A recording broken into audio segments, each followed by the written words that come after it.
Sebelum saya menceritakan tentang dua manusia yang berbeda ini, suatu ketika Ali radhiyallahu an ketika menjadi khalifah di Kufah, ketika dia berkhutbah, tiba-tiba ada seseorang yang bernama Sa'sa'ah bin Suhan al-Abdi radhiyallahu an bertanya kepada Ali radhiyallahu an. Kata Sa'sa'ah bin Suhan, "Ya Amiral Mu'minin, mata yakhrujad Dajjal?"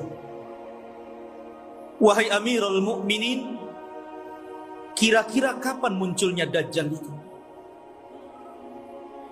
Maka Amirul Mukminin Ali radhiyallahu an beliau mengatakan, "Wahai Sa'sa', engkau bertanya kepadaku sesuatu yang sangat besar. Maka akan aku jawab, dan tolong ingat-ingat jawabanku." Maka Ali radhiyallahu an mengatakan, "Idza amatan nasu shalawat," apabila manusia sudah mulai meninggalkan salat. "Wa adha'ul amanah," apabila manusia sudah melalaikan amanah. "Wa kana al-hilmu dha'fa wadh-dhulmu fakhra," dan ketika sifat lemah lembut sudah melemah di hati manusia, kemudian kezaliman semakin menguat dan menjadi sebuah kebanggaan, maka di situ Dajjal akan keluar. Kemudian kata Ali radhiyallahu an, "Wa umara'uhum fajara, wa wuzara'uhum khawana, wa a'wanuhum zalama, wa qurra'uhum fasaqah." Dan ketika para pemimpin yang diangkat adalah pemimpin-pemimpin yang bejat, kemudian para menterinya adalah para pengkhianat-pengkhianat bangsa, dan para pendukungnya adalah orang-orang zalim, dan para ulamanya menjadi ulama-ulama su', ulama-ulama yang fasik, maka ketika itu Dajjal akan keluar. Kemudian Ali radhiyallahu melanjutkan, "Wa dhahara al-jawru wa fasaz zina wa dhahara ar-riba wa quti'atil arham."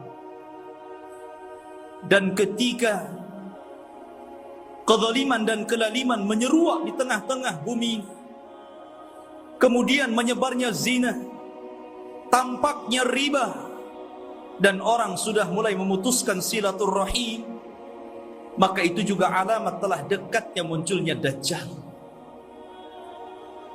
Kemudian kata Ali radhiyallahu an, "Wattukhidatil qainat wa syuribatil khumur." Dan ketika manusia sudah mulai memanggil-manggil para penyanyi untuk menyanyi, kemudian khamar diminum secara bebas. Artinya di sini ikhwatu fiddin, maka kalau itu terjadi maka telah dekat kemunculan. Dan hari ini kita lihat anak-anak kita dicuci otaknya oleh televisi-televisi. Kemudian dibayangkan kalau dia ingin seperti selebritis fulan dan fulana, karena merasa bahwa kalau menjadi artis dan selebritis itu hidupnya senang. Kemudian kata Ali radhiyallahu an, "Wa nuqidatil uhud wa dhuyyatil atamah wa tawana an-nas fi salatil jamaah." Kemudian ketika manusia sudah mulai tidak peduli dengan janji, mereka khianati janji-janji. Kemudian sudah lemah, orang lemah untuk melakukan qiyamul lail. Dan hari ini kita lihat ada orang ikhwatu fiddin, dia rela tidur di siang hari hanya untuk nonton bola dunia di malam hari. Bangun dia di malam hari, kopinya sampai 1 ember, biar nggak tidur. Dia rela seperti itu. Ya. Kemudian, dan manusia sudah mulai lalai dan malas untuk sholat di masjid, tentu bagi laki-laki. Padahal kata Ali radhiyallahu an, perhatikan, wa zakhraful masajid wa tawwalul manabir wa halul masahif. Padahal masjid pada hari ini kita saksikan hampir semua masjid itu tidak ada yang jelek, semua bagus, besar-besar, indah-indah. Tapi kemana orang-orang yang sholat di dalamnya? Kemudian menara tinggi-tinggi, sampai sekarang mencari masjid, mengenali masjid itu lebih mudah dengan cara apa? Melihat menara. Oh, di sana ada masjid. Dari mana antum tahu? Tuh menaranya. Artinya orang dimudahkan untuk mencari dan melangkahkan ke masjid. Karena apa? Tidak disusahkan orang cari masjid. Tapi orang malas ke masjid. Kemudian juga mereka mulai meninggalkan mushaf. Padahal cetakan Al-Quran itu hampir setiap tahun dicetak, disebarkan di mana-mana. Quran itu tidak sulit untuk mendapatkannya. Tapi orang malas membaca Al-Quran. Ada yang mengatakan nunggu Ramadan, karena ada tadarus. Sampai Ramadan enggak juga baca Quran. Kemudian kata Ali radhiyallahu an, apabila ini sudah terjadi, maka dekatlah munculnya Dajjal. Kemudian Ali melanjutkan, wa akhadur rusha wa akalur riba wasta'malus sufaha wastakhaffu bid-dima. Ketika manusia sudah mulai mudah untuk memakan rasuah, sogok menyogok. Di negeri kita ini, korupsi itu bukan hanya tingkat level atas saja, level bawah pun sama. Bahkan antum buat KTP saja kadang-kadang ada pelicinnya ya. Bahasa rasuah itu kan bahasa pelicin katanya. Kalau ingin licin pakai oli saja. Jadi ikhwatu fiddin yang dimuliakan Allah Azza wa Jal, dan ini sudah banyak di mana-mana. Hampir semua sektor pekerjaan itu mesti ada rasuah. Pada Rasul mengatakan ar-rasi wal murtasi finnar.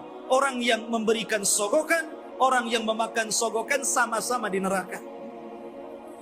Wa akalur riba. Dan orang sudah gemar memakan riba. Bahkan ada orang yang nggak mau kerja dengan cara menyimpan uangnya di bank-bank konvensional. Dia hanya makan bunganya saja. Bahkan riba di hari ini subhanallah luar biasa. Karena riba itu mudah didapati hampir di semua tempat. Di tiang listrik ada riba, di pohon pisang ada riba, di pagar-pagar orang ada riba, gitu kan. Silahkan pinjam dengan gadekan bunga kecil kan. Jadi semua orang terlibat dengan riba. Kemudian ketika manusia sudah mulai menjadikan para pemimpin-pemimpin yang jahil, pemimpin-pemimpin yang bukan bidangnya, dia letakkan di situ.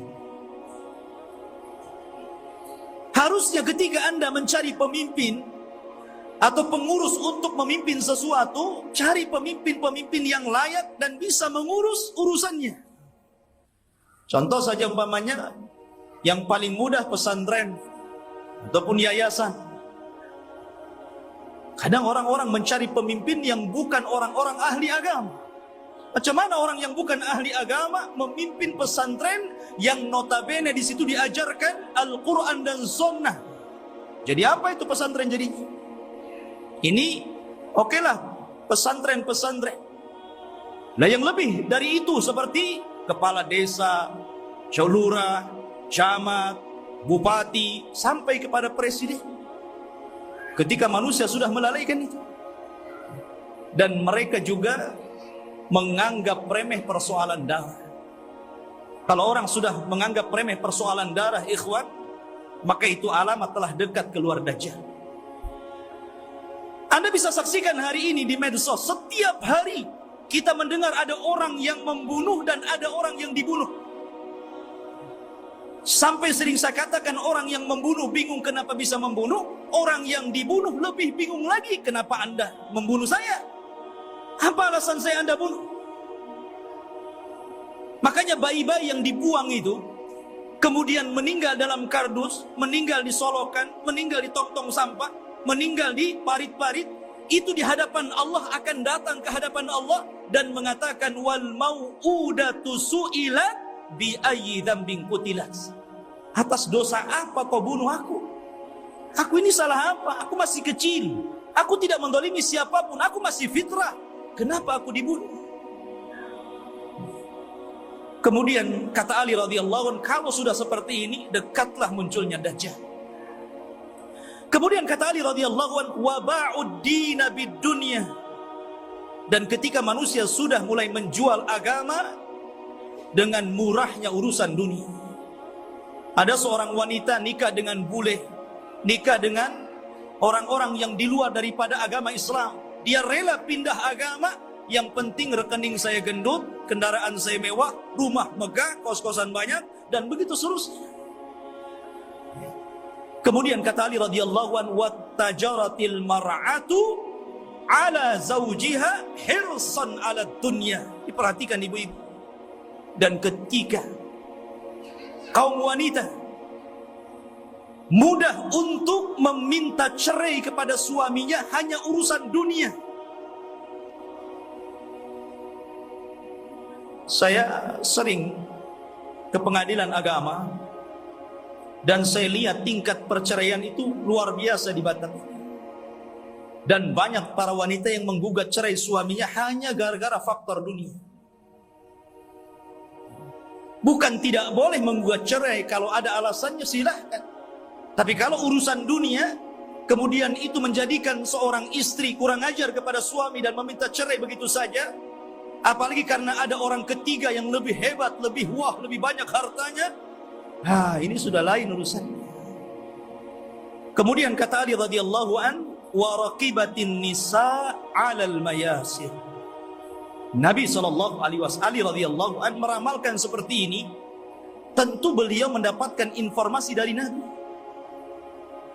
Dan apabila wanita sudah mulai membawa kendaraan sendiri, di zaman Rasul kendaraan pakai kuda, pakai unta, jarang perempuan naik unta kan, paling dibonceng.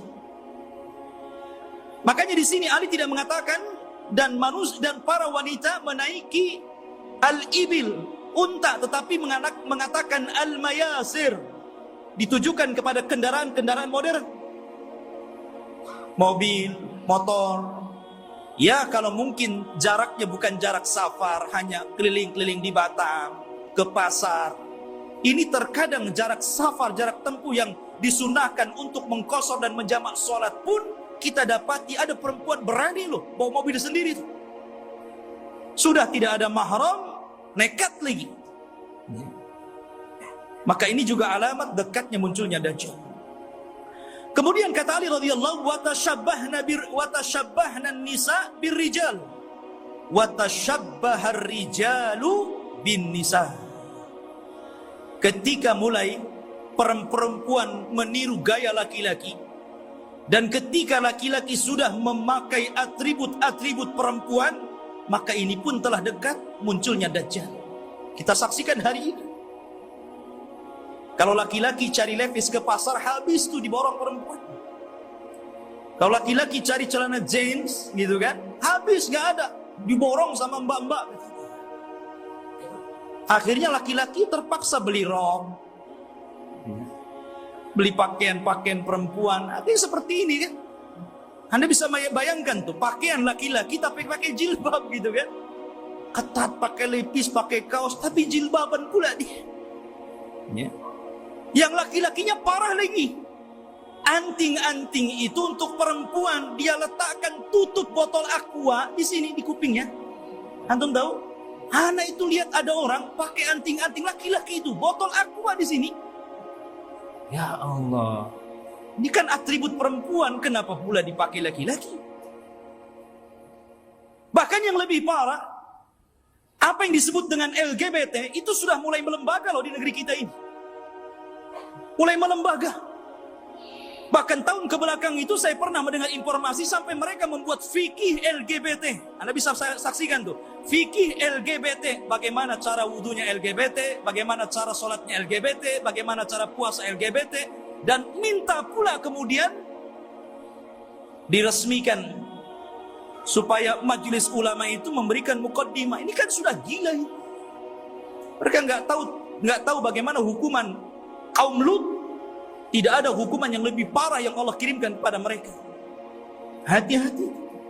Di Batam aja banyak itu. Antum kalau keluar ke jalan-jalan, hati-hati kalau ada yang manggil tuh, bang, LGBT. Ma'asyiral muslimin rahimani wa rahimakumullah. Kemudian wa kana as-salamu bainahum 'alal ma'rifah. Ketika antum mengucapkan salam kepada orang yang antum kenal saja, yang antum nggak kenal nggak antum ucapkan salam. Padahal jelas nih, yang pepasan dengan kita ini pakai songkok, pakai pakaian koko gitu kan, rapi. Kita yakin dia muslim, ya jalan biasa saja. Paling antum itu mengucapkan salam sama yang antum kenal saja. Kalau nampak ada janggutnya, celananya cingkrang, pakai gamis, assalamualaikum. Nah ini sudah tanda-tanda ini. Kemudian kata Ali radhiyallahu an, wa syahida syahidun min ghairi an yustashhad wa halafa min ghairi an yustakhlaf. Ketika manusia sudah mulai berani menjadi saksi padahal dia bukan saksi, bersumpah padahal dia tidak diminta sumpah, anda bisa mendapatkan di pengadilan-pengadilan ini. Ada orang yang saksi itu dijual, dibeli. Kamu jadi saksi bayar sekian. Kamu bersumpah saya bayar sekian. Ini banyak sekali yang seperti ini. Saksi jualan. Kemudian kata Ali radhiyallahu an, wa labisu juludad dha'ni ala qulubid di'ab wa kanat qulubuhum amarrun minas sabri wa alsinatuhum ahla minal asli wa sarairuhum antanu minal jiyaf. Dan ketika manusia-manusia sudah memakaikan bulu-bulu kambing, kulit-kulit kambing pada hati-hati serigala. Padahal hati mereka adalah hati yang beracun, yang tidak pernah sabar. Padahal mulut mereka hanya manis di bibir, tapi tidak sebagaimana hatinya. Dan kehidupan pribadi mereka lebih busuk dibandingkan bangkai, kata Rasul. Nabi SAW ingin menyindir siapa? Kayak Ali radhiyallahu ingin mengisyaratkan kepada manusia siapa? Orang-orang yang hanya menampakkan kebaikan, padahal di belakangnya orang ini buruk. Bahasa kitanya pencitraan saja. Biar orang mengenal saya ini baik, saya ini begini, dan begitu seterusnya. Dan zaman sekarang subhanallah, nyalon RT saja itu janjinya banyak. Baru RT itu, nanti gang ini kita aspal, nanti solokan ini kita perbaiki. Habis jadi RT wassalam kan. Kemudian wal tumisal fiqhu li ghairi din wa unkiral ma'ruf wa urifal munkar. Dan ketika manusia memberikan kecerdasan mereka bukan kepada urusan agama, ketika itulah maka manusia akan mengingkari yang ma'ruf dan mereka akan cenderung melakukan mungkar. Kan banyak ikhwan, kita sebagai orang tua tentu kita bisa melihat potensi anak. Anak saya ini cerdas, hafalannya mudah, ya. Harusnya kalau orang tua sudah tahu anak ini ada bakat kecerdasan, arahkan ke agama. Mumpung mereka masih bisa merekam gitu kan. Kalau sudah tua, susah, ibarat menulis atau mengukir di atas lautan gitu kan, di atas air. Ya nggak mungkin. Tapi kalau mengukir di atas batu sih masih berbekas. Maka dari sini ketika kecerdasan bukan kepada urusan agama, tapi untuk urusan dunia, maka orang pasti akan mengingkari yang ma'ruf dan akan melakukan kemungkaran. Kata Ali, kalau sudah tersusun beberapa masalah ini, maka pasti kedekatan munculnya Dajjal sudah dekat. Fannajatun najah, hati-hati kalian, selamatlah, selamatkan diri kalian dan selamatkan diri kalian. Ikhwatu fillah yang dimuliakan Allah Subhanahu wa taala. Kita tahu bahwa ketika fitnah sudah menyebar di sana dan di sini, apa yang saya katakan tadi, dan hampir semua yang dikatakan Ali radhiyallahu an berlaku. Dan itu kita saksikan bermunculan setiap hari, dan Anda bisa saksikan di medsos-medsos yang kita lihat setiap hari. Apa yang disebutkan Ali itu bermunculan untuk satu-satu. Lah ketika ini sudah terjadi, maka muqaddimah alamat kiamat besar akan muncul. Apa muqaddimah alamat kiamat besar? Khurujul Mahdi, keluarnya Imam Mahdi. Ini yang kita akan bahas. Ma'asyiral muslimin rahimani wa rahimakumullah. Kita tahu bahwa kemunculan Imam Mahdi dan kemunculan Dajjal itu hampir beriringan. Imam Mahdi dulu, baru kemudian Dajjal. Dan Nabi SAW mengatakan Dajjal tidak mungkin keluar kecuali ala khiffatin minad din wa qillatin minal ilmi. Dajjal tidak mungkin keluar sampai manusia lemah dalam agama dan sedikit pengetahuan tentang Dajjal. Ketika orang sudah tidak berkhutbah lagi menceritakan tentang Dajjal, ketika pengajian-pengajian sudah tidak disinggung lagi tentang bab Dajjal, ketika orang-orang sudah tidak peduli dengan kisah-kisah Dajjal, maka ketika manusia lalai, muncullah makhluk yang jahat ini. Ma'asyiral muslimin rahimani wa rahimakumullah. Pada minggu yang lalu sedikit saya akan ulas sebelum kemunculan Imam Mahdi. Nabi SAW mengatakan Imranu Baitil Maqdis kharabu Yathrib. Apabila pusat kekuatan kaum muslimin sudah dipusatkan di Baitul Maqdis, di Yerusalem, alhamdulillah, kita bersyukur kepada Allah Subhanahu wa taala. Allah telah menggagalkan keinginan barat untuk memindahkan Israel Raya di tengah-tengah kota Yerusalem. Ini sebuah nikmat. Tapi walaupun kemudian terjadi, maka itu adalah alamatul kiamah. Itulah yang memang akan berlaku di akhir zaman. Berarti kalau ini berlaku, tanda-tanda itu semakin dekat dan dekat. Kata Nabi SAW, apabila seluruh kaum muslimin dari belahan dunia sudah mempusatkan kekuatan mereka di Yerusalem, tepatnya di Baitul Maqdis, kharabu Yathrib. Ketika itu kota Yathrib, kota Madinah dan Mekah akan ditinggalkan manusia.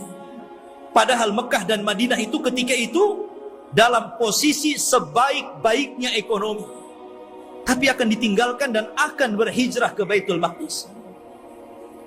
Wa kharabu Yathrib khurujul malhamah.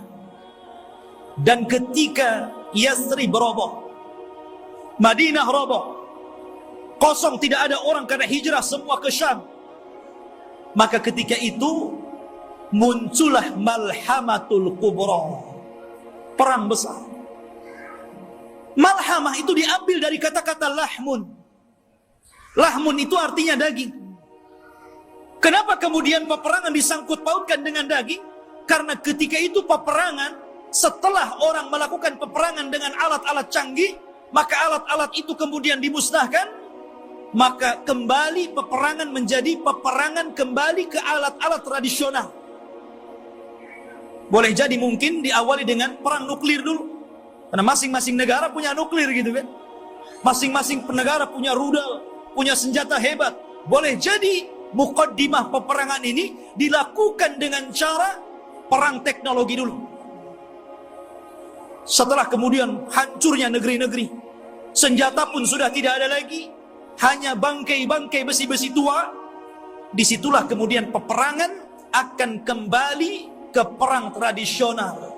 Disinilah pembenaran sabda Nabi SAW, agar Anda melatih diri dengan cara berkuda, dengan cara menombak, dengan cara memanah, dengan cara berpedang. Karena perang akan kembali ke zaman itu. Ma'asyiral muslimin, kemudian wa khurujul malhamah. Apabila telah nampak malhamah, orang berperang dengan pedang, sehingga daging tercabik-cabik dan melayang kemana-mana, darah muncrat kemana-mana, ketika terjadi malhamatul kubra, atau dalam bahasa barat Armageddon gitu kan, dalam masalah bahasa kita malhamatul kubra, maka ketika itu kaum muslimin menguasai Konstantinia. Apa Konstantinia? Konstantinia adalah Konstantinopel. Akan dikuasai. Di mana Konstantinopel itu? Di Turki sana. Jadi kaum muslimin akan menguasai sampai ke sana. Wa fathul Konstantinia, dan ketika Konstantinia dikuasai kaum muslimin, bangsa Rom sampai ke Italia, sampai ke ibu kota Italia, kaum muslimin sampai ke sana, bergerak sampai ke arah Eropa sana. Maka disitulah kata Nabi SAW, wa fathul Konstantinia khurujud dajjal. Ketika kaum muslimin memenangkan perang besar, perang Konstantinia, maka ketika itu munculnya dajjal. Ma'asyiral muslimin rahimani wa rahimakumullah. Kita tahu bahwa pusat kekuatan kaum muslimin, saya katakan kelak akan berada di Palestina, tepatnya di Yerusalem, Baitul Maqdis. Semua kaum muslimin, tentara-tentaranya dari berbagai macam negara akan bergabung di situ. Maka disitulah ikhwatu fiddin, Barat ini punya kepentingan. Mereka hendak menghancurkan bangsa-bangsa yang menurut mereka itu sangat kuat dan tidak bisa dikalahkan oleh sendiri. Maka akhirnya mereka melakukan perdamaian bersama kaum muslimin untuk sama-sama menyerang bangsa-bangsa yang menurut orang-orang Romawi itu sangat berbahaya bagi mereka dan juga kaum muslimin. Maka berdamailah ketika itu kaum muslimin dengan orang-orang Barat. Dan hari ini juga berdamai, ya kan? Kita tahu Liga Arab, mereka ada hubungan dengan Barat, entah secara ekonomi, politik atau yang lain. Itu namanya perdamaian juga. Tapi di akhir zaman, yang namanya perdamaian itu tentu setelah adanya peperangan. Kalau tidak ada peperangan, mau damai apa? Perang dulu baru damai. Ya. Makanya Nabi SAW mengatakan, tastalihuna antum warrum sulhan aminah. Kalian kaum muslimin di akhir zaman akan berdamai dengan orang-orang Nasrani, orang-orang Romawi. Dan ketika itu orang-orang Romawi aktsarun nas, orang yang paling banyak pasukannya. Mereka tuh banyak sekali. Cuman masalahnya, kalau memang orang-orang Nasrani itu mereka kuat, kenapa tidak langsung menyerang kaum muslimin? Karena kaum muslimin itu walaupun sedikit ditakuti oleh orang-orang kafir. Lihat di zaman Rasul, perang Badar, 300 melawan 1.300, menang. Lihat perang Mu'tah. Antum tahu perang Mu'tah? Perang Mu'tah itu perang di mana kaum muslimin berhasil memerangi orang-orang Romawi. Nabi menulis surat kepada Raja Romawi. Suratnya itu dirobek, utusannya dibunuh. Marah orang-orang Romawi ini, akhirnya menyiapkan pasukan bergerak untuk menyerang Nabi. Kata Nabi, kalau mereka menyerang kita di Madinah, maka akan banyak terbunuh, laki-laki, perempuan, anak-anak, kakek-kakek. Ini tidak adil. Kita siapkan pasukan, kemudian kita sambut mereka. Akhirnya Nabi SAW mempersiapkan pasukan. Kata Nabi, wahai Zaid, peganglah bendera. Kalau kau mati, ganti dengan Ja'far. Kalau Ja'far mati, ganti dengan Abdullah ibn Rawahah. Perangkat. Dan di antara pasukan ada Khalid ibn Walid, tapi tidak dijadikan pemimpin karena baru masuk Islam. Berangkat mereka ke Mu'tah. Ketika melihat jumlah mereka berlipat-lipat banyaknya dengan kaum muslimin, wajar manusia. Zaid mengatakan, apakah kita perlu pulang ke Madinah memberitahu Rasul? Atau bagaimana? Nggak imbang nih, pasukan Romawi banyak sekali, sementara pasukan kita sangat sedikit sekali. Tetapi karena mereka sudah kadang keluar membawa pasukan besar, sementara pasukan Romawi lebih besar daripada itu, akhirnya Allah takdirkan mereka pun melakukan peperangan. Subhanallah, di awal peperangan Zaid meninggal dunia. Kemudian bendera ditangkap oleh Ja'far. Ja'far meninggal dunia, terputus seluruh anggota badannya, termasuk dua tangannya terputus. Dia pegang bendera, diputus ininya, dipegang kirinya, diputus ininya, dipegang dadanya, dibelah akhirnya. Nabi berada di Madinah, tahu tuh karena wahyu. Kata Nabi, semoga kedua tangan Ja'far digantikan kedua sayap di sorga dan dia bisa terbang sesukanya. Ja'far meninggal dunia, dipegang Abdullah ibn Rawaha. Abdullah ibn Rawaha meninggal dunia, bingung kaum muslimin. Ini tidak ada lagi pemimpin pasukan. Maka mereka melirik kepada Khalid ibn Walid. Akhirnya dipegang dialah. Dia punya strategis perang yang luar biasa. Pasukan yang ribuan itu bisa dikalahkan oleh strategis Khalid ibn Walid. Sampai ada seorang Romawi bertanya kunci kemenangan kepada Khalid. Khalid, bagaimana engkau bisa memenangkan peperangan ini sementara jumlah kalian kecil dan jumlah kami besar? Kemudian Khalid memberikan kuncinya. Kata Khalid, nahnu qaumun nuhibbul maut kama tuhibbul haya. Kami kaum yang cinta kematian sebagaimana kalian cinta kehidupan. Berani mati, itulah kuncinya. Ya. Ma'asyiral muslimin rahimani wa rahimakumullah. Lah perang ini akan berlaku kelak di akhir zaman. Tetapi orang-orang Islam akan bergabung dan melakukan perdamaian bersama orang-orang Romawi. Kemudian akan menyerang sebagian. Ada yang memprediksi maksudnya yang diserang adalah negara-negara yang mereka berada di benua Asia. Ya mungkin Cina, mungkin Korea, mungkin negara-negara kita tidak tahu, Allahu a'lam. Karena Rasul tidak menyebutkan negara mana yang diserang. Rasul hanya mengatakan watagzuna aduwan miwaraihim. Kalian akan berperang dengan musuh dari belakang kalian. Tidak disebutkan siapa mereka. Tetapi perang ini adalah gabungan pasukan kaum muslimin dan Romawi menyerbu negara itu dan dimenangkan. Ketika dimenangkan ini akhirnya saling mengklaim. Kata orang Nasrani, ini kemenangan kami. Kata orang Muslim, tidak, ini kemenangan kami. Sehingga muncullah satu orang Romawi, satu orang Salibi mengatakan, Ghalabas salib, Ghalabas salib, Ghalabas salib. Sungguh kami salib yang menang. Kami salib yang menang. Kami salib yang menang. Datanglah seorang Muslim mengatakan, Balillah ghalab. Bahkan Allah yang memenangkan perang ini. Akhirnya saling berdebat. Terjadilah perkelahian. Maka sang salib, orang Nasrani dibunuh kaum muslimin. Dari sinilah orang-orang Romawi berkhianat. Berkhianat. Padahal mereka tertulis melakukan perjanjian itu 10 tahun.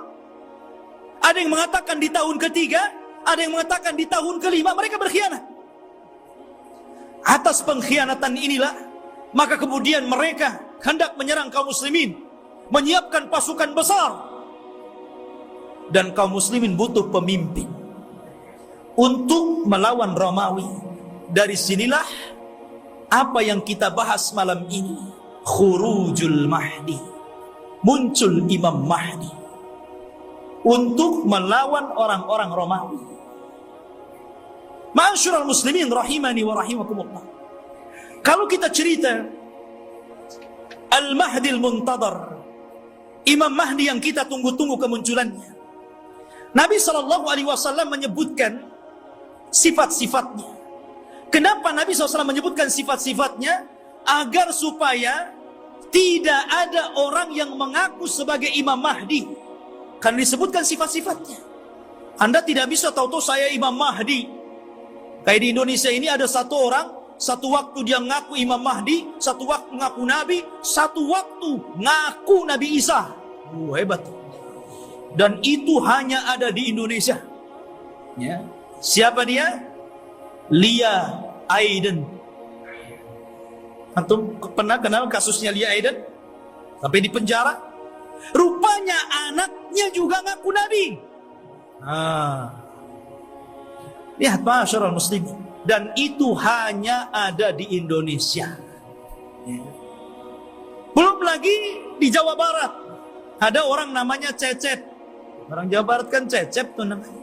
Ajab, Cecep. Ya. Ngaku Nabi juga. Nabi Cecep namanya. Nabi Cecep, subhanallah. Kemudian belakangan ada namanya Ahmad Musaddiq.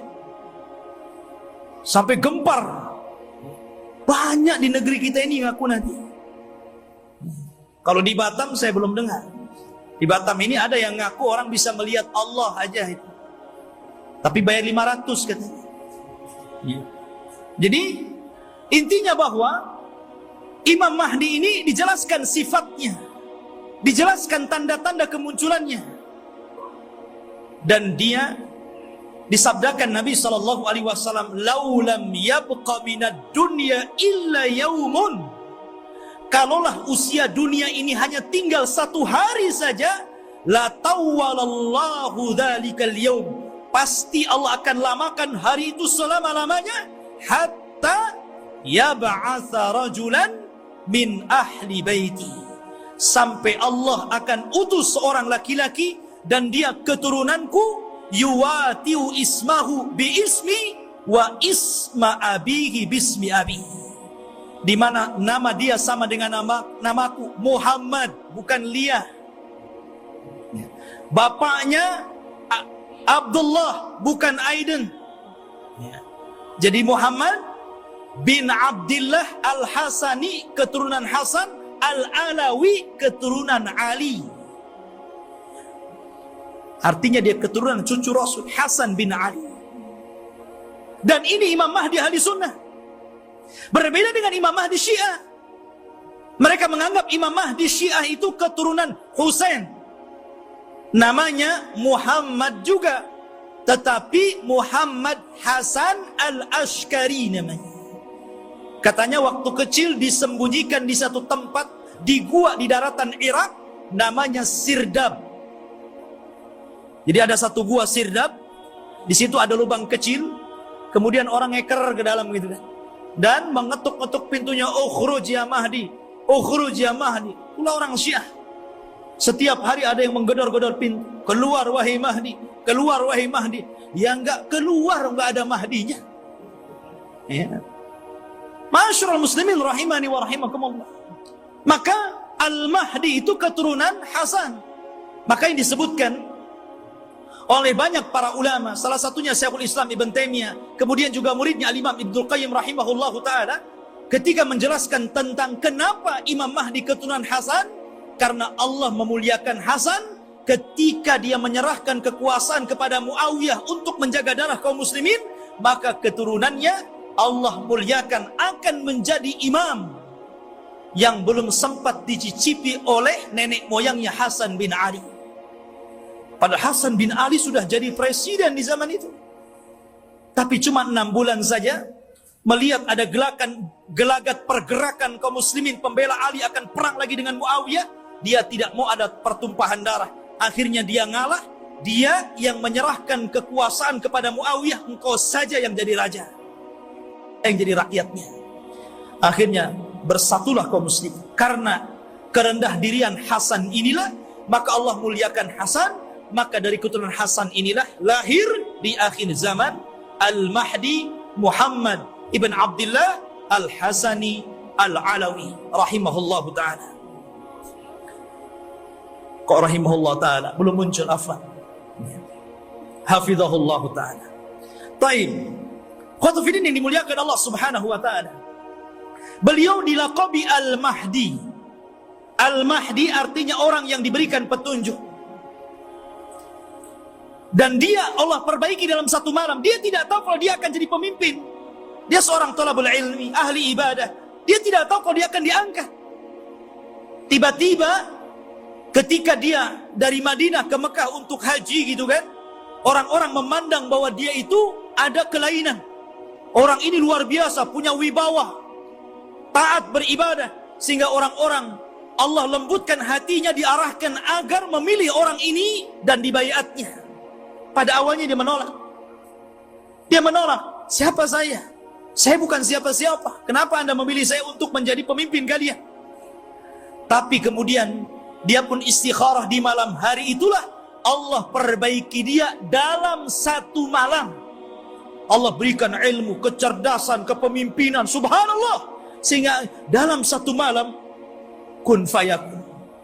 Idza arada syai'an an yaqula lahu kun fayakun. Kalau Allah menghendaki sesuatu, tinggal katakan kun fayakun, jadi dia. Kemudian pembaiatan kepada Imam Mahdi inilah tersebar. Sampai akhirnya datang tentara dari Syam untuk membunuh Imam Mahdi yang ada di Mekah. Berangkat mereka pasukan itu. Tapi ketika mereka sampai di Baida antara Mekah dan Madinah, Allah kirimkan gempa yang sangat besar sehingga mewafatkan dan menghancurkan mereka. Kata Nabi SAW, sebelum datang tanda-tanda kiamat akan muncul, maka akan terjadi 3 gempa. Gempa dari arah timur, gempa dari arah barat, dan gempa di Jazirah Arab. Inilah gempa di masa Imam Mahdi, menghancurkan semua pasukan yang akan menyakiti Imam Mahdi. Sampai orang yang jalan pun ikut mati, orang yang mau dagang ikut mati. Sehingga Aisyah bertanya kepada Rasul, wahai Rasul, bagaimana orang yang ikut mati yang tidak bersalah dan hendak membunuh Imam Mahdi itu? Kata Nabi SAW, yub'atsu yaumal qiyamah ala niyatihim. Mereka akan dibangkitkan pada hari kiamat sesuai dengan niat mereka. Intinya ikhwatu fiddin, Imam Mahdi ini kemudian dibaiat di depan makam Ibrahim, di depan Ka'bah. Kemudian berangkat dari Mekah ke Madinah dan diikuti oleh pasukan yang sangat besar. Kemudian mereka hijrah ke Syam, bergabung dengan pasukan yang sudah siap tempur melawan orang-orang Romawi. Akhirnya ketika sampai di Syam, mereka membaiat Imam Mahdi, dan disitulah mulai peperangan besar. Perang besar Malhamatul Kubra. Ma'asyiral muslimin rahimani wa rahimakumullah. Dan kita tahu bahwa Imam Mahdi ini berkuasa atau diberikan kekuasaan oleh Allah Subhanahu wa taala tidak lama. Antara 7 sampai 8 tahun saja, ada yang mengatakan sampai 9 tahun. Dan dalam kekuasaan kaum muslimin, Imam Mahdi itu betul-betul membawa perdamaian, keadilan, kesuburan. Bahkan saking adilnya Imam Mahdi, Allah turunkan berkahnya dari langit, karena dia telah berhukum dengan hukum Allah. Kata Allah, walau anna ahlal qura amanu wattaqau lafatahna alaihim barakatim minas sama' wal ardh. Kalaulah sebuah penduduk, sebuah negeri beriman, bertakwa, maka Allah Subhanahu wa taala akan kirimkan berkah langit dan berkah bumi. Ini terjadi di kekuasaan Imam Mahdi. Kaum muslimin, harta dibagi rata sehingga tidak ada miskin, tidak ada kaya, semua sama. Imam Mahdi berhukum dengan hukum Allah, dan dia menggunakan khilafah dengan khilafah minhaj nubuwah. Ma'asyiral muslimin rahimani wa rahimakumullah. Lah ketika Imam Mahdi memimpin pasukan ini, kemudian Imam Mahdi berhasil menyerang orang-orang Romawi sampai ke jantung kotanya. Kemana? Ke Itali. Romawi di mana? Di Itali. Jadi bergerak dengan pasukannya sampai menyerbu orang-orang Romawi itu sampai ke jantung kotanya, ke Itali sana. Ketika menang dalam peperangan, para sahabat sudah merasa kaya dengan harta rampasan perang. Karena kalau perang itu ikhwan, kalau musuh kalah kan semua jadi milik kaum muslimin. Tanah milik kaum muslimin, rumah milik kaum muslimin, kendaraan milik kaum muslimin, kaya. Ya. Makanya tidak ada bisnis yang lebih menguntungkan kecuali perang. Kalau menang dapat segalanya. Kalau kalah ya mati lantas. Artinya di sini ikhwatu fiddin yang dimuliakan Allah Azza wa Jalla, maka ketika sudah sampai dimenangkan itu, mereka berada di Eropa itu, berada di Itali, dan dimenangkan kaum muslimin, maka mereka sedang beristirahat di bawah pohon zaitun sambil menggantungkan pedang-pedang mereka, menunjukkan perang hari itu bukan dengan rudal, bukan dengan nuklir, tapi kembali ke pedang, kembali ke panah, kembali ke tombak, kembali ke kuda, kembali ke unta, persis di zaman Rasul. Disitulah syaitan datang. Kemudian berteriak bahwa Dajjal telah muncul di Syam dan membawa pasukan dan akan masuk ke rumah-rumah mereka. mendengar itu, maka Imam Mahdi mengutus 10 orang yang berkuda. Kata Nabi SAW, aku kenal siapa nama-namanya, aku kenal bagaimana kudanya, dan mereka adalah sebaik-baik penunggang kuda pada hari itu. Rasul yang mengatakan. Jadi mereka diutus Rasul untuk membenarkan apakah kedatangan Dajjal itu memang ada ataukah hanya isu. Jadi 10 orang ini yang sudah dijanjikan oleh Nabi SAW, kelak Imam Mahdi akan mengutus 10 orang.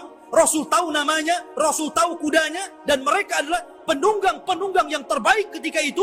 Berangkatlah 10 orang ini ke Syam. Rupanya tidak benar, tidak ada pasukan Dajjal yang akan menyerbu rumah-rumah mereka. Tapi memang pada hari itu Dajjal muncul. Dajjal muncul pada hari itu, tapi tidak menyerang rumah-rumah mereka. Sehingga mereka bergerak tuh, pasukan kembali ke Syam. Disinilah bermula kisah Dajjal. Bicara tentang Dajjal, ikhwatu fiddin yang dimuliakan Allah Subhanahu wa ta'ala. Dajjal itu adalah makhluk Allah Subhanahu wa ta'ala. Dia bukan Tuhan. Dia adalah keturunan dari Bani Adam. Bukan setan, bukan jin, bukan juga iblis. Bahkan dia lebih hebat daripada jin, lebih hebat daripada setan lagi. Tapi dia keturunan Bani Adam. Ma'asyiral muslimin, suatu ketika Nabi SAW mendatangi para sahabat. Sahabat sedang bicara tentang Dajjal. Saking banyaknya Rasul membicarakan tentang Dajjal di khutbah-khutbahnya, di majelis ta'limnya, di perang-perangnya, selalu cerita Dajjal, sehingga sahabat menyangka jangan-jangan Dajjal itu ada di kebun kurma Madinah. Ya. Maka Nabi SAW mendatangi mereka, dan sahabat mengatakan, ya Rasulullah, aktsartal hadis anhu fakhifna hatta dhananna anna ad-dajjal fi atrafin nakhli. Wahai Rasul, kau terlalu banyak menceritakan Dajjal, sehingga kami takut jangan-jangan Dajjal itu sudah ada di kebun kurma. Maka Nabi SAW mengatakan, bukan demikian. Jangan kalian mencelaku karena aku banyak bercerita tentang Dajjal. Karena ini fitnah lebih besar daripada harta, lebih besar daripada fitnah anak-anak, lebih besar daripada fitnah peperangan yang menghancurkan negara dan membunuh kaum muslimin. Lebih besar daripada fitnah-fitnah ini semuanya.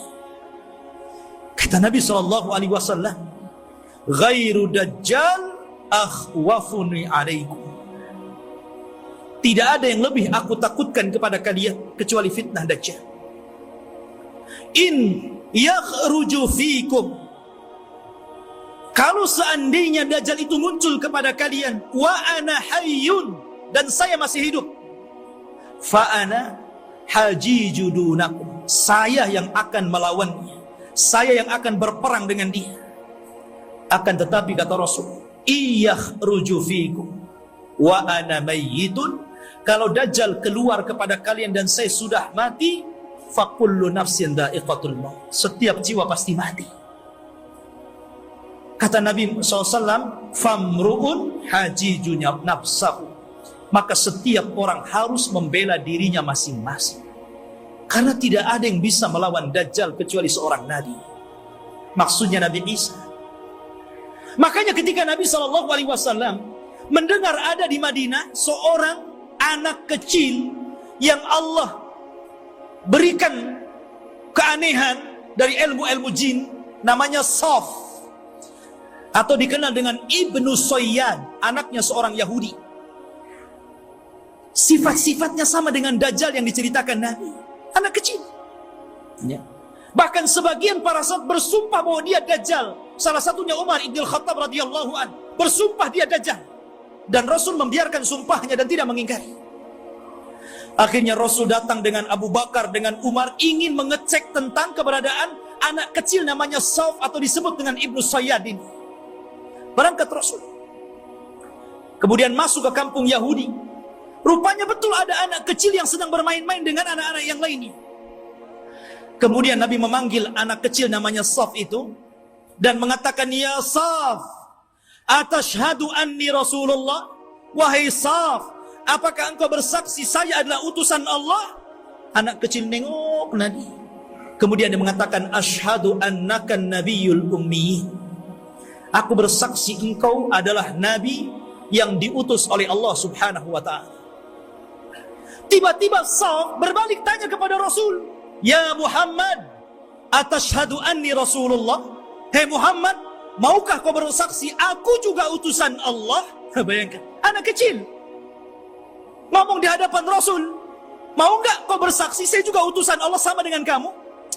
Kata Rasul, amantu billahi walir rasul. Aku beriman kepada Allah dan kepada Rasulnya saja. Bahkan Nabi SAW makin yakin, karena Dajjal itu kemunculannya akan mengaku Nabi dan berakhir mengaku Tuhan. Ya. Maka kemudian kata Nabi SAW, ya Saf, inni khaba'tu laka khaba'an. Wahai Saf, dalam hatiku, dalam dadaku, aku menyembunyikan beberapa kalimat. Karena ketika itu Rasul baru diturunkan ayat kepadanya, surah kepadanya, namanya suratul Dukhan. Dan itu para sahabat belum tahu, baru turun kepada Rasul suratul Dukhan. Makanya Nabi menyembunyikan ayat itu dalam dadanya.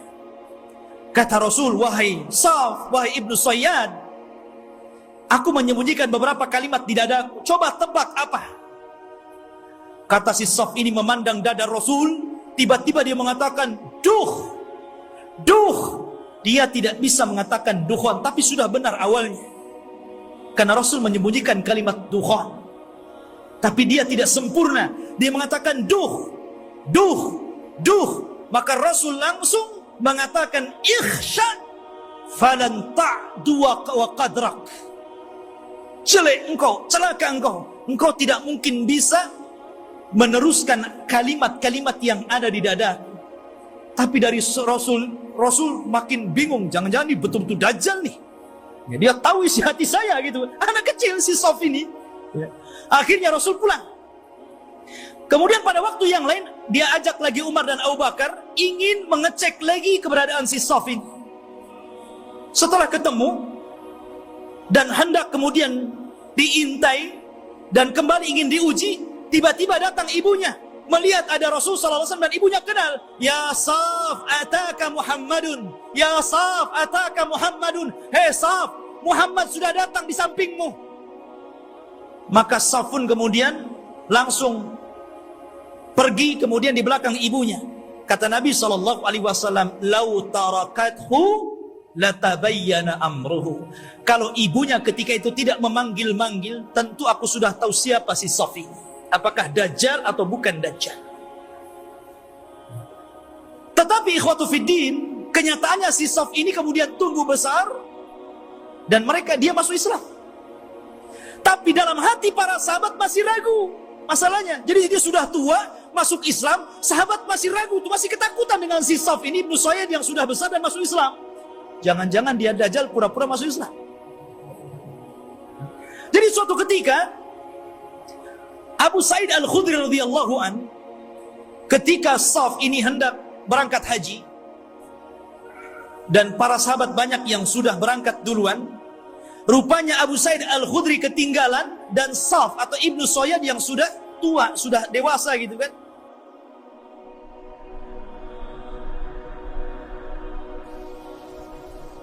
Bismillahirrahmanirrahim. Wa ala alihi wa sahbihi wa mawalah. Wa la hawla wa la quwwata illa billah. Faqala Allah azza wa jalla, ya ayyuhalladzina amanu taqullaha haqqa tuqatih wa la tamutunna illa wa antum muslimun. Fa inna asdaqal hadithi kitabullah wa khairal huda huda Muhammadin sallallahu alaihi wasallam wa syarrul umuri muhdatsatuha wa kullu muhdatsatin bid'ah wa kullu bid'atin dhalalah wa kullu dhalalatin finnar. Ma'asyiral muslimin, jamaah sekalian yang dirahmati Allah Subhanahu wa taala, Alhamdulillah, pada malam hari ini kembali Allah Subhanahu wa taala pertemukan di Masjid Jabal Arafah, dan tidak henti-hentinya kita mendoakan kepada yang membangunnya dan juga yang memakmurkan masjid ini. Semoga Allah Subhanahu wa taala membalas dengan balasan yang lebih baik dari apa yang sudah dibangunnya.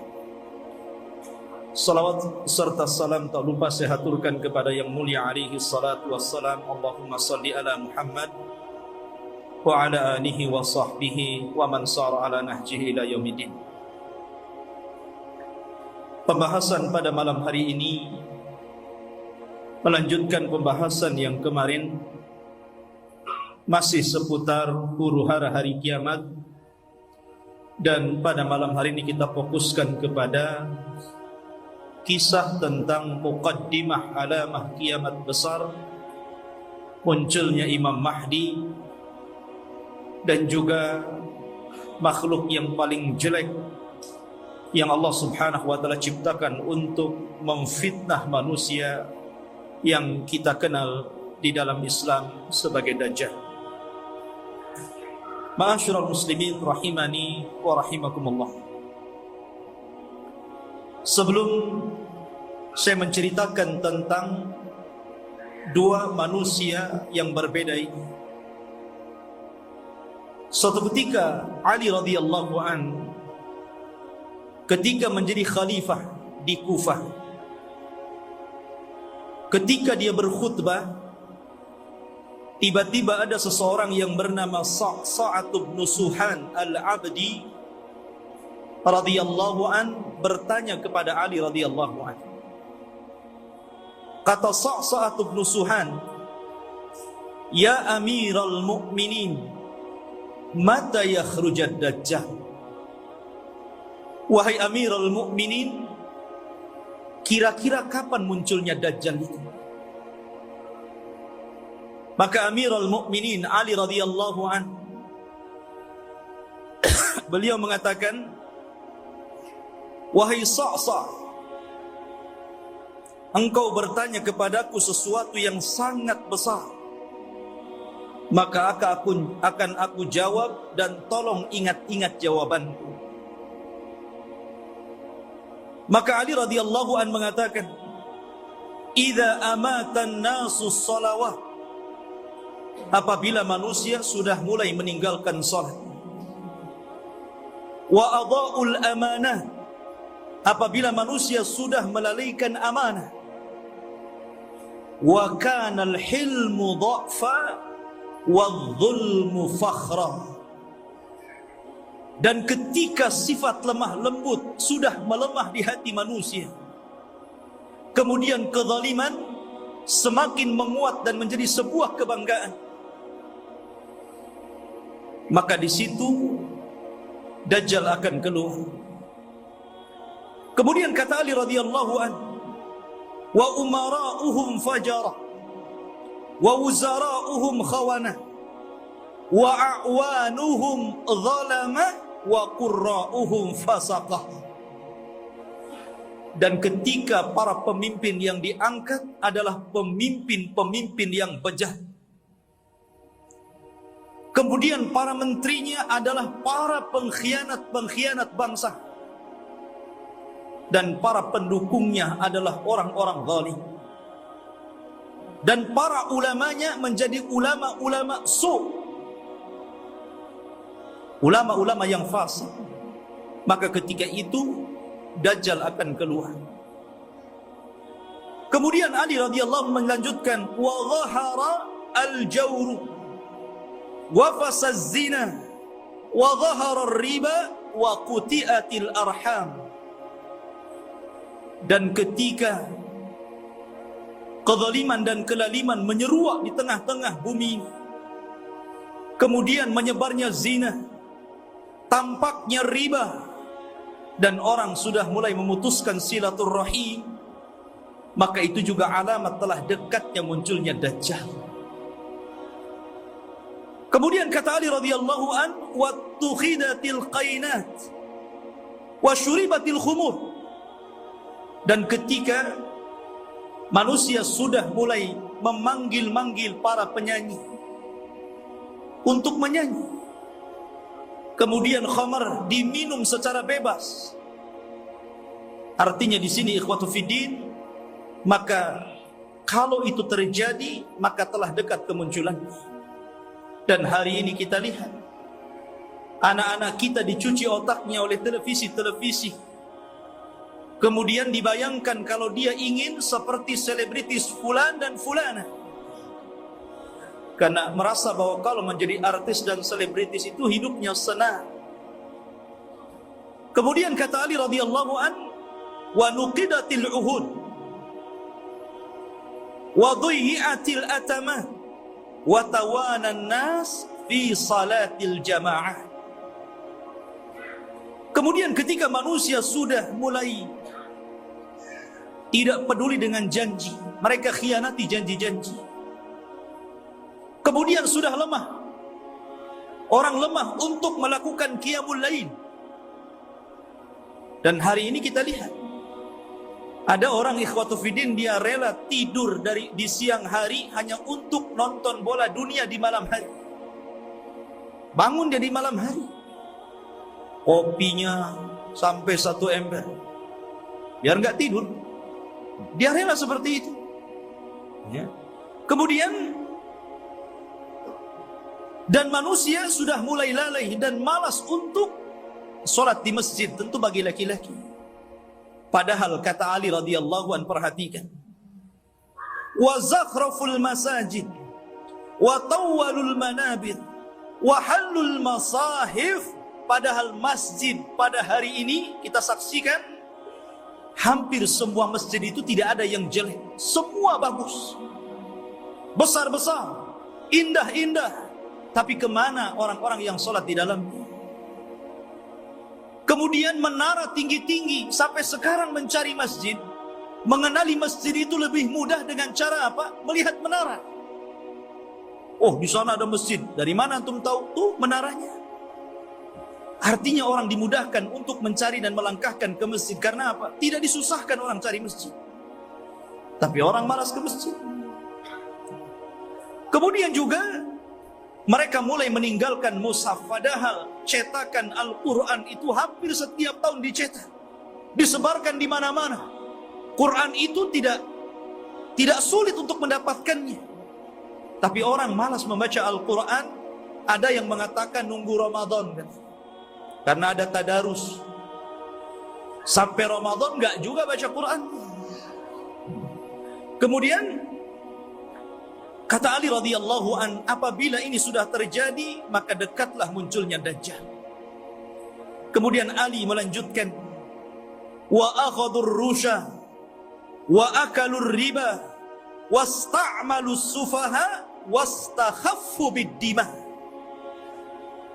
Ketika manusia sudah mulai mudah untuk memakan rasuah, sogok menyogok. Di negeri kita ini korupsi itu bukan hanya tingkat level atas saja, level bawah pun sama. Bahkan antum buat KTP saja kadang-kadang ada pelicinnya ya. Bahasa rasuah itu kan bahasa pelicin katanya. Kalau ingin licin pakai oli saja.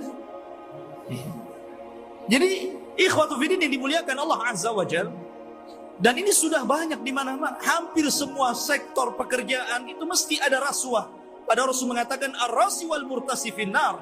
Orang yang memberikan sogokan, orang yang memakan sogokan sama-sama di neraka. Wa akalur riba. Dan orang sudah gemar memakan riba.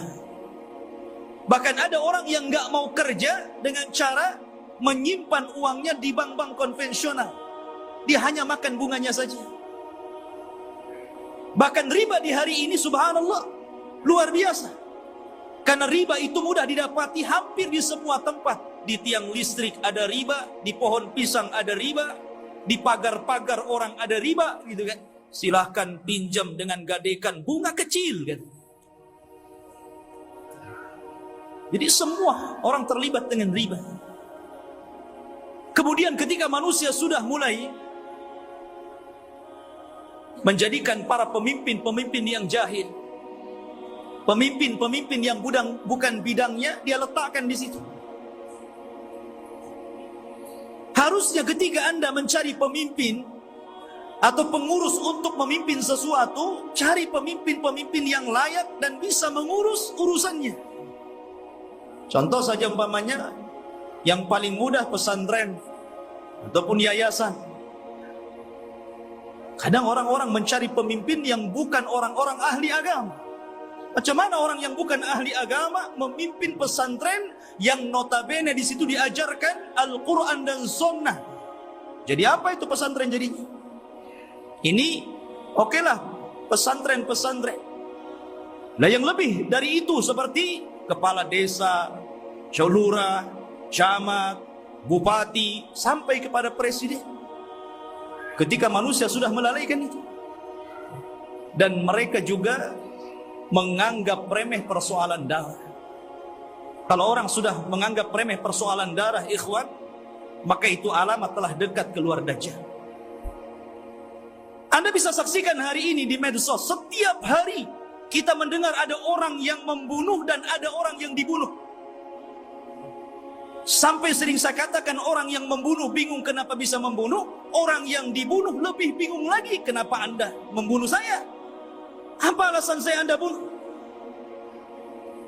Makanya bayi-bayi yang dibuang itu kemudian meninggal dalam kardus, meninggal di solokan, meninggal di tong-tong sampah, meninggal di parit-parit, itu di hadapan Allah akan datang ke hadapan Allah dan mengatakan wal mau'udatu su'ilat bi ayyi dzambin qutilat. Atas dosa apa kau bunuh aku? Aku ini salah apa? Aku masih kecil. Aku tidak mendolimi siapapun. Aku masih fitrah. Kenapa aku dibunuh? Kemudian kata Ali radhiyallahu anhu, kalau sudah seperti ini, dekatlah munculnya dajjal. Kemudian kata Ali radhiyallahu anhu, wa ba'ud dina bid dunya. Dan ketika manusia sudah mulai menjual agama dengan murahnya urusan dunia. Ada seorang wanita nikah dengan bule, nikah dengan orang-orang yang di luar daripada agama Islam. Dia rela pindah agama, yang penting rekening saya gendut, kendaraan saya mewah, rumah megah, kos-kosan banyak, dan begitu seterusnya. Kemudian kata Ali radhiyallahu anhu, wattajaratil mar'atu ala zawjiha hirsan ala dunya. Diperhatikan ibu-ibu. Dan ketika kaum wanita mudah untuk meminta cerai kepada suaminya hanya urusan dunia. Saya sering ke pengadilan agama dan saya lihat tingkat perceraian itu luar biasa di Batam. Dan banyak para wanita yang menggugat cerai suaminya hanya gara-gara faktor dunia. Bukan tidak boleh menggugat cerai, kalau ada alasannya silahkan. Tapi kalau urusan dunia, kemudian itu menjadikan seorang istri kurang ajar kepada suami dan meminta cerai begitu saja, apalagi karena ada orang ketiga yang lebih hebat, lebih wah, lebih banyak hartanya, ini sudah lain urusan. Kemudian kata Ali radhiyallahu an, wa raqibatin nisa 'alal mayasir. Nabi SAW Ali radhiyallahu an meramalkan seperti ini. Tentu beliau mendapatkan informasi dari Nabi. Dan apabila wanita sudah mulai membawa kendaraan sendiri, di zaman Rasul kendaraan pakai kuda, pakai unta, jarang perempuan naik unta kan, paling dibonceng. Makanya di sini Ali tidak mengatakan dan para wanita menaiki al-ibil, unta, tetapi mengatakan al-mayasir, ditujukan kepada kendaraan-kendaraan modern, mobil, motor. Ya kalau mungkin jaraknya bukan jarak safar, hanya keliling-keliling di Batam, ke pasar.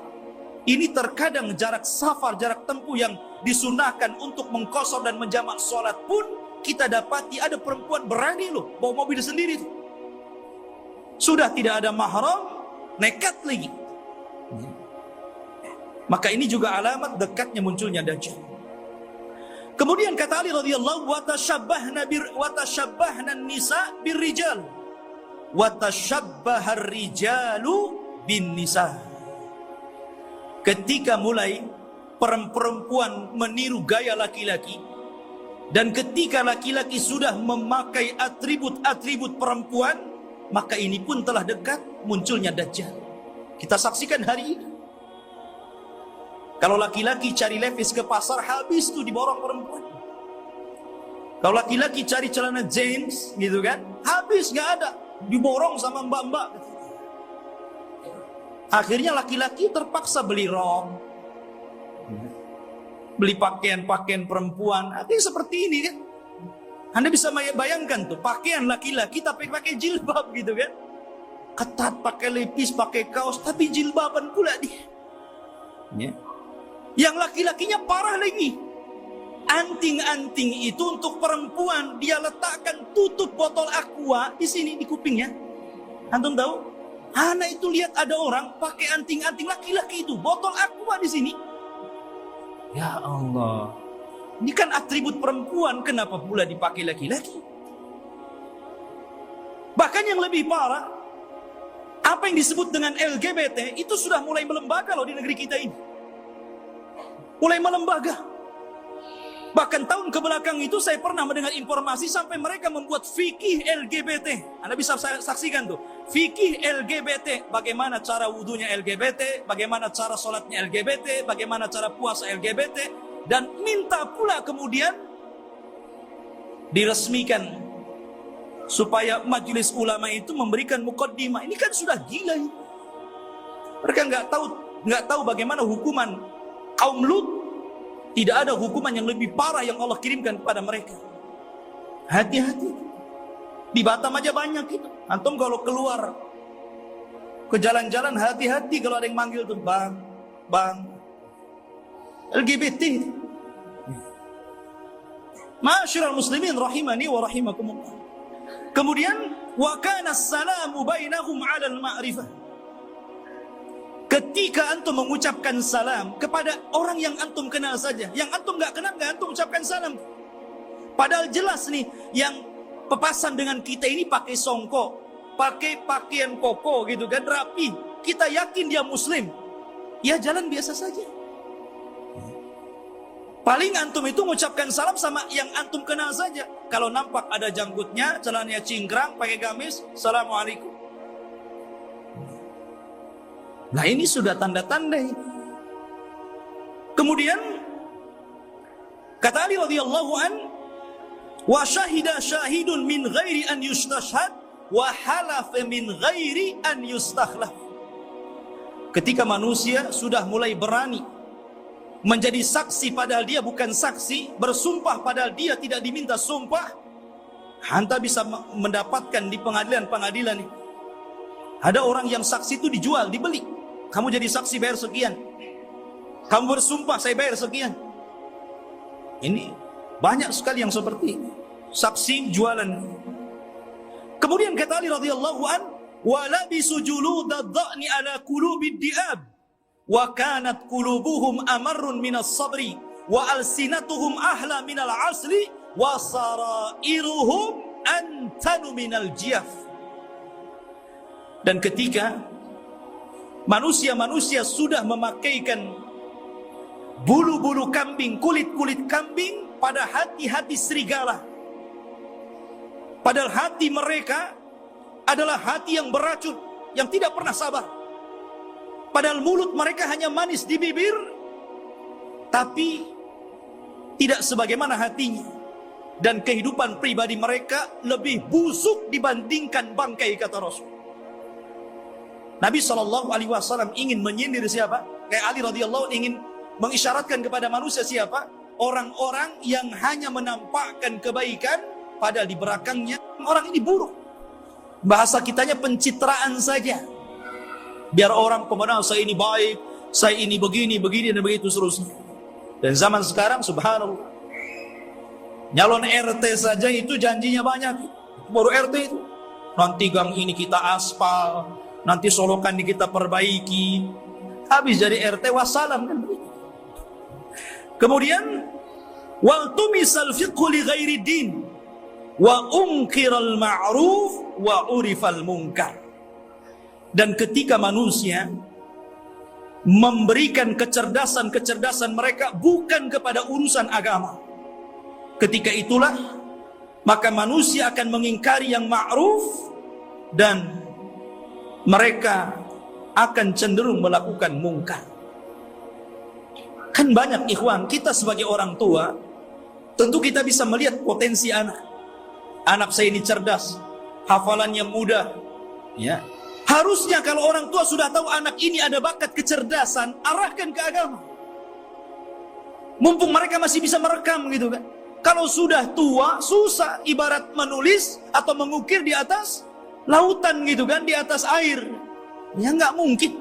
Tapi kalau mengukir di atas batu sih masih berbekas. Maka dari sini ketika kecerdasan bukan kepada urusan agama, tapi untuk urusan dunia, maka orang pasti akan mengingkari yang ma'ruf dan akan melakukan kemungkaran. Kata Ali, kalau sudah tersusun beberapa masalah ini, maka pasti kedekatan munculnya Dajjal sudah dekat. Fannajatun najah, hati-hati kalian, selamatlah, selamatkan diri kalian dan selamatkan diri kalian. Ikhwatu fiddin yang dimuliakan Allah Subhanahu wa taala. Kita tahu bahwa ketika fitnah sudah menyebar di sana dan di sini, apa yang saya katakan tadi, dan hampir semua yang dikatakan Ali radhiyallahu an berlaku. Dan itu kita saksikan bermunculan setiap hari, dan Anda bisa saksikan di medsos-medsos yang kita lihat setiap hari. Apa yang disebutkan Ali itu bermunculan untuk satu-satu. Lah ketika ini sudah terjadi, maka muqaddimah alamat kiamat besar akan muncul. Apa muqaddimah alamat kiamat besar? Khurujul Mahdi, keluarnya Imam Mahdi. Ini yang kita akan bahas. Ma'asyiral muslimin rahimani wa rahimakumullah. Kita tahu bahwa kemunculan Imam Mahdi dan kemunculan Dajjal itu hampir beriringan. Imam Mahdi dulu, baru kemudian Dajjal. Dan Nabi SAW mengatakan Dajjal tidak mungkin keluar kecuali ala khiffatin minad din wa qillatin minal ilmi. Dajjal tidak mungkin keluar sampai manusia lemah dalam agama dan sedikit pengetahuan tentang Dajjal. Ketika orang sudah tidak berkhutbah lagi menceritakan tentang Dajjal, ketika pengajian-pengajian sudah tidak disinggung lagi tentang bab Dajjal, ketika orang-orang sudah tidak peduli dengan kisah-kisah Dajjal, maka ketika manusia lalai, muncullah makhluk yang jahat ini. Ma'asyiral muslimin rahimani wa rahimakumullah. Pada minggu yang lalu sedikit saya akan ulas sebelum kemunculan Imam Mahdi. Nabi SAW mengatakan Imranu Baitil Maqdis kharabu Yathrib. Apabila pusat kekuatan kaum muslimin sudah dipusatkan di Baitul Maqdis, di Yerusalem, alhamdulillah, kita bersyukur kepada Allah Subhanahu wa taala. Allah telah menggagalkan keinginan barat untuk memindahkan Israel Raya di tengah-tengah kota Yerusalem. Ini sebuah nikmat. Tapi walaupun kemudian terjadi, maka itu adalah alamatul qiyamah. Itulah yang memang akan berlaku di akhir zaman. Berarti kalau ini berlaku, tanda-tanda itu semakin dekat dan dekat. Kata Nabi SAW, apabila seluruh kaum muslimin dari belahan dunia sudah mempusatkan kekuatan mereka di Yerusalem, tepatnya di Baitul Maqdis, kharabu Yathrib. Ketika itu kota Yathrib, kota Madinah dan Mekah akan ditinggalkan manusia. Padahal Mekah dan Madinah itu ketika itu dalam posisi sebaik-baiknya ekonomi, tapi akan ditinggalkan dan akan berhijrah ke Baitul Maqdis. Wa kharabu Yathrib khurujul malhamah. Dan ketika Yathrib roboh, Madinah roboh, kosong, tidak ada orang karena hijrah semua ke Syam, maka ketika itu muncullah malhamatul kubra, perang besar. Malhamah itu diambil dari kata-kata lahmun. Lahmun itu artinya daging. Kenapa kemudian peperangan disangkut pautkan dengan daging? Karena ketika itu peperangan, setelah orang melakukan peperangan dengan alat-alat canggih, maka alat-alat itu kemudian dimusnahkan, maka kembali peperangan menjadi peperangan kembali ke alat-alat tradisional. Boleh jadi mungkin diawali dengan perang nuklir dulu, karena masing-masing negara punya nuklir gitu kan. Masing-masing negara punya rudal, punya senjata hebat. Boleh jadi mukaddimah peperangan ini dilakukan dengan cara perang teknologi dulu. Setelah kemudian hancurnya negeri-negeri, senjata pun sudah tidak ada lagi, hanya bangkai-bangkai besi-besi tua. Disitulah kemudian peperangan akan kembali ke perang tradisional. Disinilah pembenaran sabda Nabi SAW agar Anda melatih diri dengan cara berkuda, dengan cara menombak, dengan cara memanah, dengan cara berpedang. Karena perang akan kembali ke zaman itu. Ma'asyiral muslimin, kemudian wa khurujul malhamah. Apabila telah nampak malhamah, orang berperang dengan pedang, sehingga daging tercabik-cabik dan melayang kemana-mana, darah muncrat kemana-mana, ketika terjadi malhamatul kubra, atau dalam bahasa barat Armageddon gitu kan, dalam masalah bahasa kita malhamatul kubra, maka ketika itu kaum muslimin menguasai Konstantiniyah. Apa Konstantiniyah? Konstantiniyah adalah Konstantinopel. Akan dikuasai. Di mana Konstantinopel itu? Di Turki sana. Jadi kaum muslimin akan menguasai sampai ke sana. Wa fathul Konstantiniyah, dan ketika Konstantinia dikuasai kaum muslimin, bangsa Rom sampai ke Italia, sampai ke ibu kota Italia, kaum muslimin sampai ke sana, bergerak sampai ke arah Eropa sana. Maka disitulah kata Nabi SAW, wa fathul Konstantiniyah khurujud dajjal. Ketika kaum muslimin memenangkan perang besar, perang Konstantinia, maka ketika itu munculnya Dajjal. Ma'asyiral muslimin rahimani wa rahimakumullah. Kita tahu bahwa pusat kekuatan kaum muslimin, saya katakan kelak akan berada di Palestina, tepatnya di Yerusalem, Baitul Maqdis. Semua kaum muslimin, tentara-tentaranya dari berbagai macam negara akan bergabung di situ. Maka disitulah ikhwatu fiddin, Barat ini punya kepentingan. Mereka hendak menghancurkan bangsa-bangsa yang menurut mereka itu sangat kuat dan tidak bisa dikalahkan oleh sendiri. Maka akhirnya mereka melakukan perdamaian bersama kaum muslimin untuk sama-sama menyerang bangsa-bangsa yang menurut orang-orang Romawi itu sangat berbahaya bagi mereka dan juga kaum muslimin. Maka berdamailah ketika itu kaum muslimin dengan orang-orang Barat. Dan hari ini juga berdamai, ya kan? Kita tahu Liga Arab, mereka ada hubungan dengan Barat, entah secara ekonomi, politik atau yang lain. Itu namanya perdamaian juga. Tapi di akhir zaman, yang namanya perdamaian itu tentu setelah adanya peperangan. Kalau tidak ada peperangan, mau damai apa? Perang dulu baru damai. Makanya Nabi SAW mengatakan, tastalihuna antum warrum sulhan aminah. Kalian kaum muslimin di akhir zaman akan berdamai dengan orang-orang Nasrani, orang-orang Romawi. Dan ketika itu orang-orang Romawi aktsarun nas, orang yang paling banyak pasukannya. Mereka tuh banyak sekali. Cuman masalahnya, kalau memang orang-orang Nasrani itu mereka kuat, kenapa tidak langsung menyerang kaum muslimin? Karena kaum muslimin itu walaupun sedikit ditakuti oleh orang-orang kafir. Lihat di zaman Rasul, perang Badar, 300 melawan 1.300, menang. Lihat perang Mu'tah. Antum tahu perang Mu'tah? Perang Mu'tah itu perang di mana kaum muslimin berhasil memerangi orang-orang Romawi. Nabi menulis surat kepada Raja Romawi. Suratnya itu dirobek, utusannya dibunuh. Marah orang-orang Romawi ini. akhirnya menyiapkan pasukan bergerak untuk menyerang Nabi. Kata Nabi, kalau mereka menyerang kita di Madinah, maka akan banyak terbunuh laki-laki, perempuan, anak-anak, kakek-kakek. Ini tidak adil. Kita siapkan pasukan, kemudian kita sambut mereka.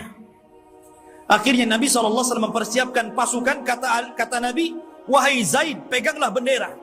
Kalau kau mati, ganti dengan Ja'far.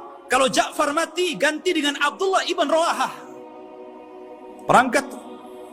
Dan di antara pasukan ada Khalid ibn Walid, tapi tidak dijadikan pemimpin karena baru masuk Islam. Berangkat mereka ke Mu'tah. Ketika melihat jumlah mereka berlipat-lipat banyaknya dengan kaum muslimin, wajar manusia. Zaid mengatakan, apakah kita perlu pulang ke Madinah memberitahu Rasul? Atau bagaimana?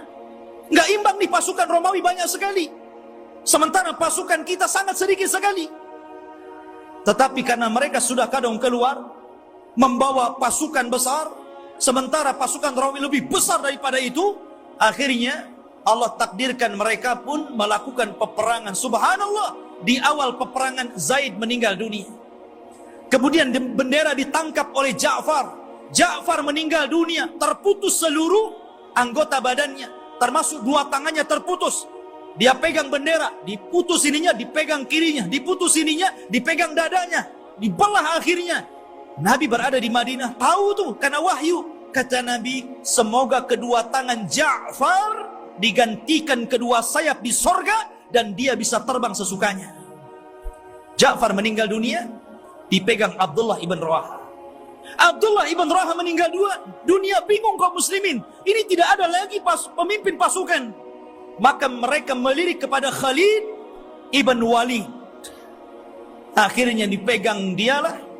Dia punya strategis perang yang luar biasa. Pasukan yang ribuan itu bisa dikalahkan oleh strategis Khalid ibn Walid. Sampai ada seorang Romawi bertanya kunci kemenangan kepada Khalid. Khalid, bagaimana engkau bisa memenangkan peperangan ini sementara jumlah kalian kecil dan jumlah kami besar?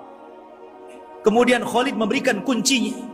Kata Khalid, nahnu qaumun nuhibbul maut kama tuhibbul haya. Kami kaum yang cinta kematian sebagaimana kalian cinta kehidupan. Berani mati, itulah kuncinya.